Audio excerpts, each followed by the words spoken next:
Welcome to our channel. Today, we're diving deep into the fascinating world of relationships, specifically focusing on traits that avoidants find irresistible in their partners. You see it time and time again, folks. These patterns repeat themselves. We're going to break down these patterns, these almost magnetic attractions, and really understand what makes those with an avoidant attachment style tick. Let's get started. Now, you might be thinking, Dr. Phil, this doesn't make sense. Why would someone who avoids closeness be drawn to someone who craves it? And you'd be right to ask that question. It seems counterintuitive, but hear me out. Avoidants, deep down, often have a fear of intimacy. They equate closeness with a loss of independence, a threat to their sense of self. But on the flip side, they still crave connection, just like anyone else. It's basic human nature. Enter the anxiously attached partner. They're often warm, expressive, eager to please, and boy do they crave closeness. This creates a push and pull dynamic that can be intoxicating for both parties involved. The avoidant might initially pull back, needing space, and guess what? The anxious partner, fearing rejection, might cling even tighter. It's a recipe for a relationship roller coaster, and unfortunately it's a pattern we see far too often. But here's the thing. Understanding this dynamic is the first step to breaking free from unhealthy cycles. Knowledge is power, folks. Let's talk about independence, a word that holds immense weight in the world of avoidant attachment.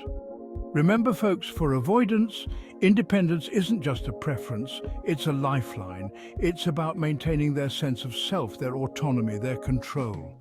So when a partner comes along who not only accepts but respects this need for independence, it's incredibly attractive.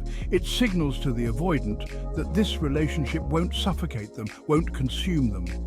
Think about it. Someone who doesn't feel the need to be in constant contact, who encourages their partner's individual pursuits, who understands the importance of me time, that's a breath of fresh air for an avoidant.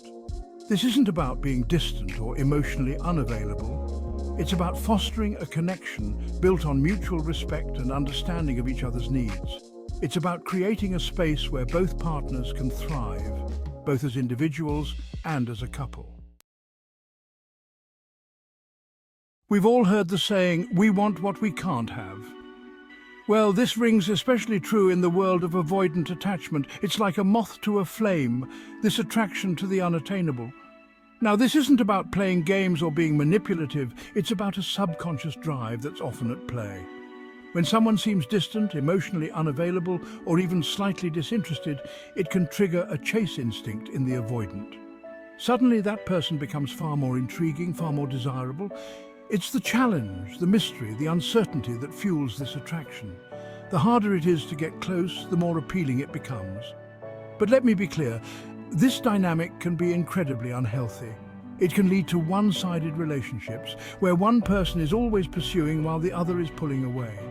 The key here is for avoidants to recognize this pattern within themselves, to understand why they're drawn to the unattainable, and to start questioning whether this pursuit is truly serving them. You know what they say, opposites attract.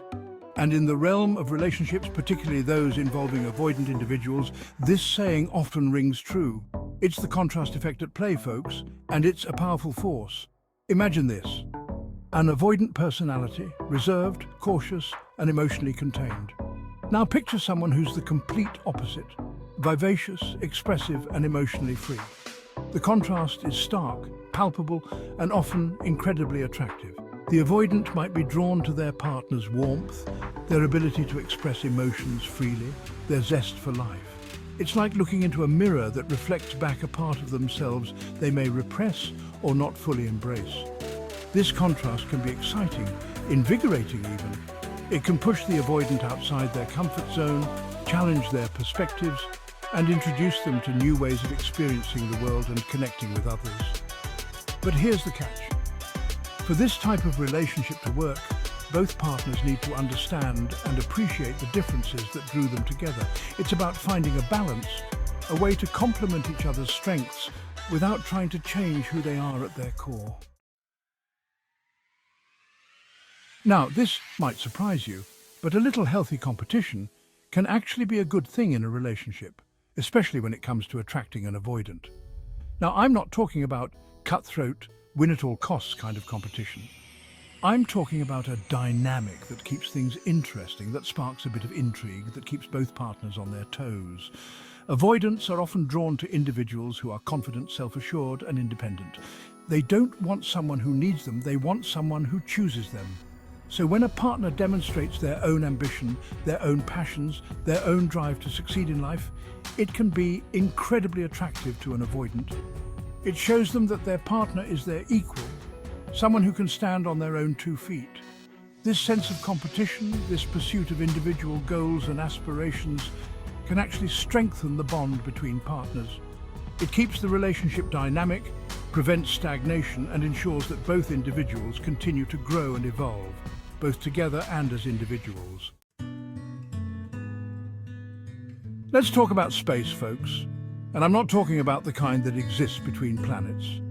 I'm talking about the emotional and mental space that we all need, especially those with an avoidant attachment style. For avoidants, personal space isn't just a luxury, it's a necessity. It's about having the freedom to retreat, to recharge, to reconnect with themselves without feeling pressured or suffocated. And when a partner comes along who not only understands this need but respects it, well, that's a game changer. It's about recognizing that spending time apart doesn't diminish the bond, it strengthens it. It's about trusting that your partner will come back to you, not out of obligation, but out of genuine desire. This understanding of personal space allows the relationship to breathe. It prevents resentment from building up, allows for individual growth, and ultimately leads to a deeper, more sustainable connection. Thanks for watching. If you found this video insightful, don't forget to like, comment, and subscribe for more content on relationships and personal growth. Remember, folks, understanding these patterns is the first step to breaking free from unhealthy cycles and building stronger, more fulfilling relationships. See you next time.